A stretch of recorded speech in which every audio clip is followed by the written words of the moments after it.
I want to start today with a number that just, it really stopped me in my tracks. I was reading through the research you sent over, and this one stat just, yeah, made me stare at the wall for a minute. 47%. It's a very specific number and a very heavy one. It is. So, for everyone listening, we're talking about brain activity. A study looked at what happens inside a student's head when they write an essay by hand versus, versus when they use generative AI. Right. And when the AI takes over, brain activity doesn't just dip, it collapses. A 47% reduction in connectivity across the brain's main command centers. It's almost like seeing the lights go out across a city, isn't it? That is exactly what it looks like on the scans. I mean, we are not talking about working smarter, not harder here. We are talking about a near total blackout in the parts of the brain that handle memory and, critical thought. It's a startling place to start, but I think it really frames the conversation we need to have. We're doing a deep dive today into neuroplasticity in the age of AI, and the stakes are a lot higher than just our kids cheating on homework. Right. Because the premise here isn't just about ethics or, academic integrity. It's biological. We are talking about how these tools, which, let's be honest, I use every single day, are physically rewiring the hardware inside our skulls. Exactly. And we've got a whole stack of sources today that cover everything from cognitive atrophy to digital amnesia. But I think we have to be careful not to just be all doom and gloom. Oh, for sure. I mean, the frictionless efficiency is real. I love that I can summarize a 50-page report in 10 seconds. I love that I never, ever get lost driving anymore. But the sources are all pointing to this hidden tax on that convenience. That's the core tension. We are trading friction for atrophy. And we're seeing some pretty heavy indicators that this trade-off is already reshaping us. You saw the data on the Flynn effect. Yeah, the IQ thing. I always thought the rule was that humans just get smarter every generation. Like our grandparents had to walk to school uphill both ways, but we're the ones with the higher IQs. And that has been the trend for decades. Better nutrition, better education, IQs went up. But recent data from a few advanced countries is suggesting that trend is stalling or even reversing. Wait, really? We might be the first generation to statistically slide backward. That is, wow, that's unnerving. Okay, so to keep us from spiraling into total existential dread in the first 2 minutes, let's map out this deep dive. We've got 3 main pillars to get through. Right. So first, we need to talk about cognitive offloading. We have to understand the biology of why using GPS or, ChatGPT might be physically shrinking parts of your brain. Okay. Then second, we're going to look at the workplace. We've got some fascinating case studies on what happens to critical thinking when we shift from being creators to just managers of bots. And third, we have to talk about the chemistry, the dopamine trap. We need to get into how these tools hijack our reward systems and, interestingly, how they're changing our ability to connect with other actual humans. Okay, let's dive into that first pillar, cognitive offloading. It sounds like a fancy way of saying I'm too lazy to think, but the biology here is actually pretty ruthless. Ruthless is a great word for it. The brain is an incredibly efficient organ. I mean, it consumes something like 20% of your body's energy. That's expensive. So it's constantly looking for ways to cut costs. It's like a corporate downsizing expert living in your head. Precisely. If you stop using a specific neural circuit, let's say the one for spatial navigation, the brain essentially says, look at this expensive machinery. We haven't used it in 6 months. Let's strip it for parts. Use it or lose it. Literally. It's called synaptic pruning. The connections physically weaken, and then they disappear. And the best example of this is the research on GPS and the hippocampus. The hippocampus is the memory center, right? It's crucial for long-term memory and for spatial navigation. So back in the day, there was this famous study on London taxi drivers. To get their license, they had to memorize the knowledge. Which was, 25,000 streets? Insane. Yes. And the scans showed they had physically enlarged hippocampi. They grew their brains through that cognitive load. Now, compare that to today. When you use turn-by-turn navigation, what are you actually doing? I'm following the blue line. I'm listening to the voice say, turn left in 200 feet. You're a passive observer. You aren't building an internal map. You aren't orienting yourself. You are just executing a command. And the research shows this actually prevents the brain from forming those internal cognitive maps. So if my phone battery dies, I'm not just inconvenienced. I am literally lost. I never learned where I was in the first place. And the scary part is the potential shrinking of that brain region. But it applies to more than just driving. It connects to what Barbara Oakley calls the memory paradox. I bookmarked this section. I am so guilty of this. The idea that we think looking it up is the same as knowing it. We confuse access with knowledge. We think, oh, I can just ask the bot, so we don't bother to actually encode the information. But biologically, they're worlds apart. Real memory requires retrieval practice. That's that feeling of struggling to remember a name, isn't it? That frustration. Yes. And we hate that feeling. We want the answer instantly. But that struggle is the whole point. When you struggle to recall something, your brain is coding those neural pathways in myelin. Think of it like paving a dirt road. So the struggle is the construction crew pouring the asphalt. Exactly. If you just look up the answer or you ask a chatbot, you're just driving a car over the dirt. You get there, sure, but you haven't built the highway. You haven't created what researchers call neural manifolds, those deep, flexible patterns of understanding. Which explains that spectator effect you mentioned. That data point 83% of people who used AI to write something couldn't remember the content, like moments later. They were just spectators to their own work. They didn't generate the thought, so the brain didn't tag it as important. It just flowed right through them. Okay, that explains why I can spend all day reading online and feel like I learned absolutely nothing. I'm just letting it wash over me. And that leads us right into the workplace. Because you might say, so what? Who cares if I can't memorize facts? I'm a big picture thinker. I use AI to handle the grunt work so I can do strategy. That's the sales pitch. AI frees you up to be more creative. But this Microsoft survey of 319 knowledge workers suggests it's not quite that simple. It suggests a fundamental shift in our role. Yeah. We are moving from task execution, Right. actually writing the code or drafting the email, to task stewardship. Stewardship. So we're becoming middle managers for software. Pretty much. And there's a dangerous trade-off there. The effort to gather information has dropped to almost zero, but the effort needed to verify that information has spiked. Because the AI hallucinates, it just makes stuff up. Right. But here's the confidence trap. The study found that when users have high confidence in the AI's ability, when the bot sounds smart and authoritative, their own critical thinking effort drops. They just stop checking. They assume the computer is right. But, and this is the fascinating part, when users have high self-confidence, when they are actual experts in their field, they work harder when using AI. They spend more time checking the output than it would have taken to just do it themselves. Hold on. So the experts are working harder, and the novices, the people who actually need the practice, are just coasting. Essentially, yeah. The novices don't know what they don't know. They lack the ground truth to even spot the mistake. There's a perfect example of this in that engineering source with the wireless sensor network. Yeah, the socket bridge story, I'll admit, the jargon got a little heavy for me there. Can we break that down? Let's simplify it. Imagine a developer trying to connect two systems. Let's say system A is a copper pipe and system B is a PVC pipe. They ask the AI, how do I connect these? Okay. The AI operates at a high level of abstraction. It sees the logic and says, oh, you need a connector. Use this specific clamp. It sounds perfectly logical. It looks right on paper. But the AI doesn't understand the physics of the materials. It doesn't know you can't just weld copper to PVC. In the real story, the AI suggested a piece of software, a socket bridge, that logically should have worked, but it failed because of the specific low-level protocol of the hardware. So it's a hallucination. A very subtle one.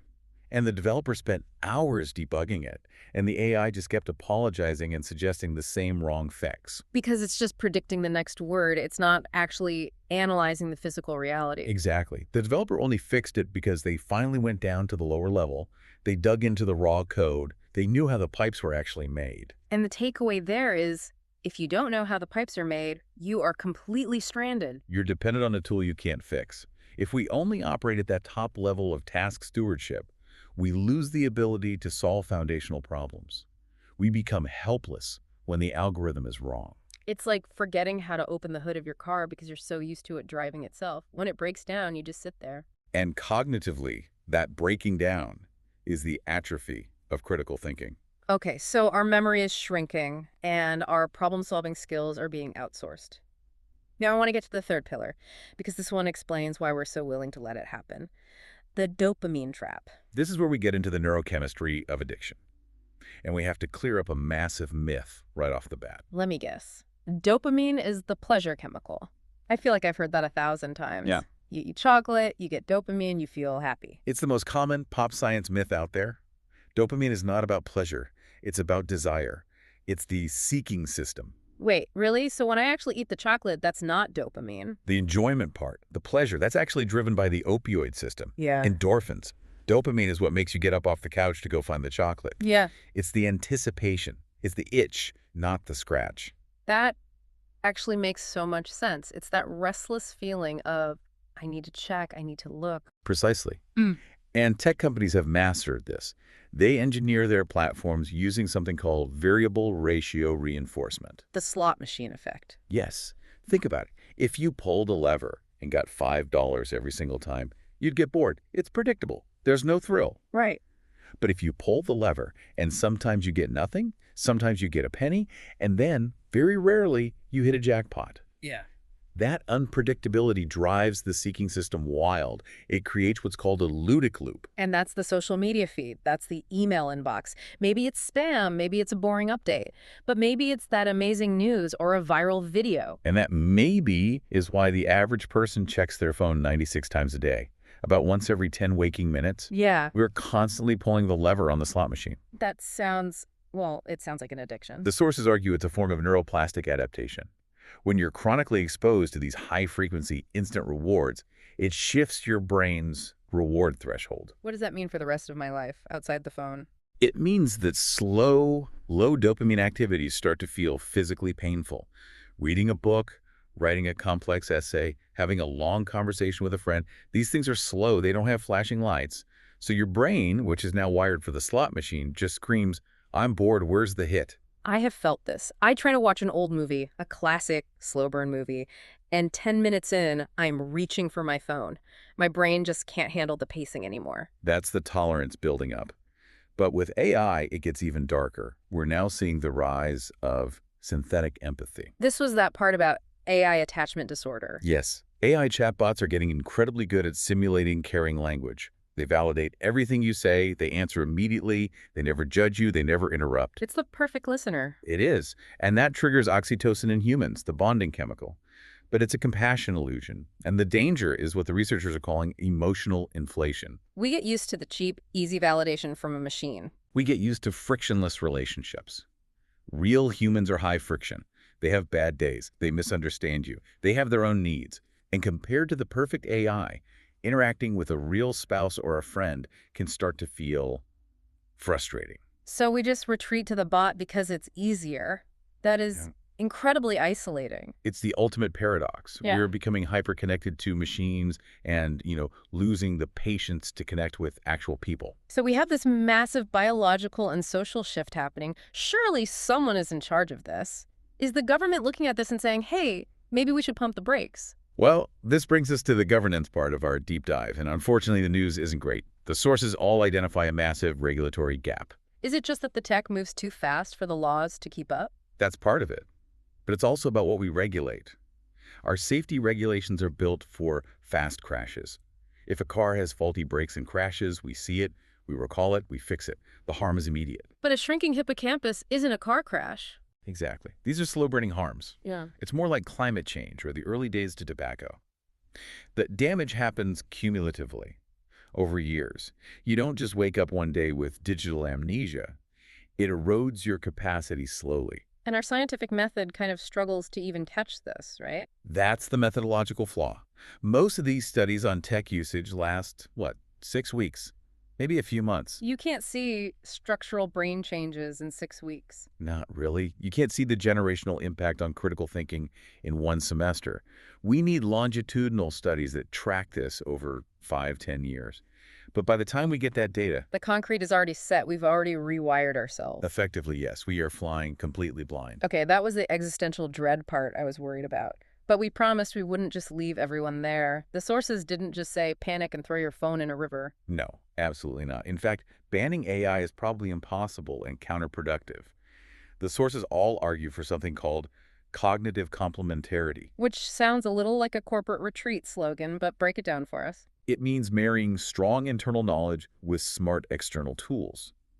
But the order of operations really matters. You have to build the internal knowledge first. So how do we do that? What are the actual solutions? The sources laid out those 3 layers of mitigation. Right, so layer 1 is foundations. This is the simple rule of do the heavy lifting manually first. Give me a real-world example.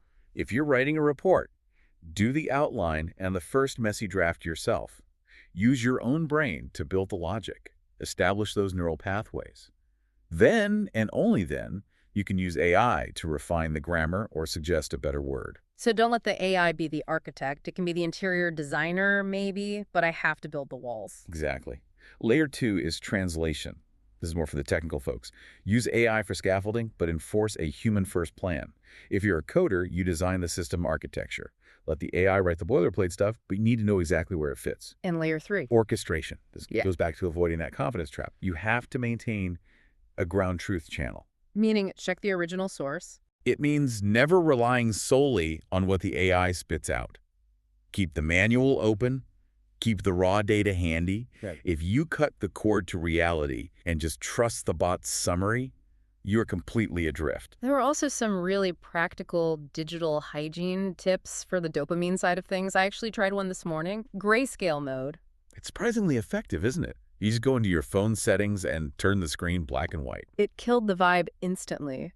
I opened Instagram and it looked like an old newspaper. I had no desire to scroll. That's the whole point. It removes the candy aspect of the interface. Those little red notification badges don't trigger the same urgency when they're just gray. Yeah. It breaks the visual feedback loop. And the other big one was just physical separation. Get the phone out of the bedroom. Go buy a $10 alarm clock. But everyone says I use my phone for my alarm. I know. But if the phone is the very first thing you touch in the morning, you are priming your brain for high dopamine reactivity for the rest of the day. You start your day in reactive mode instead of active mode.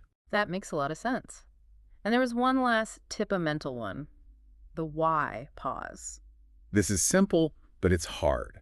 Before you unlock your phone, just ask yourself, why am I doing this? Am I bored? Am I anxious?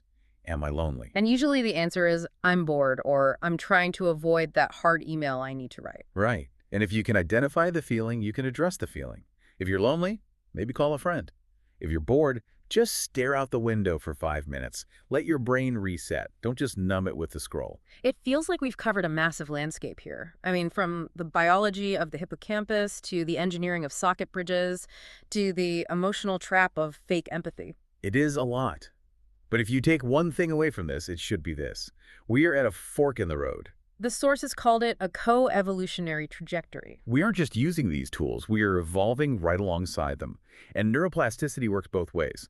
You can wire yourself for distraction and dependency, or you can intentionally wire yourself for deep focus and high-level synthesis. But it's not going to happen by accident. You have to actually choose it. You have to fight for it. So here's the thought we want to leave you all with today. It's a challenge, really. If you stripped away every single digital tool you use today, your GPS, your spell check, the chatbot, the feed, what mental muscles would you find have already atrophied? And maybe more importantly, which of those muscles are you willing to sweat to get back? Because if you don't use them, You lose them.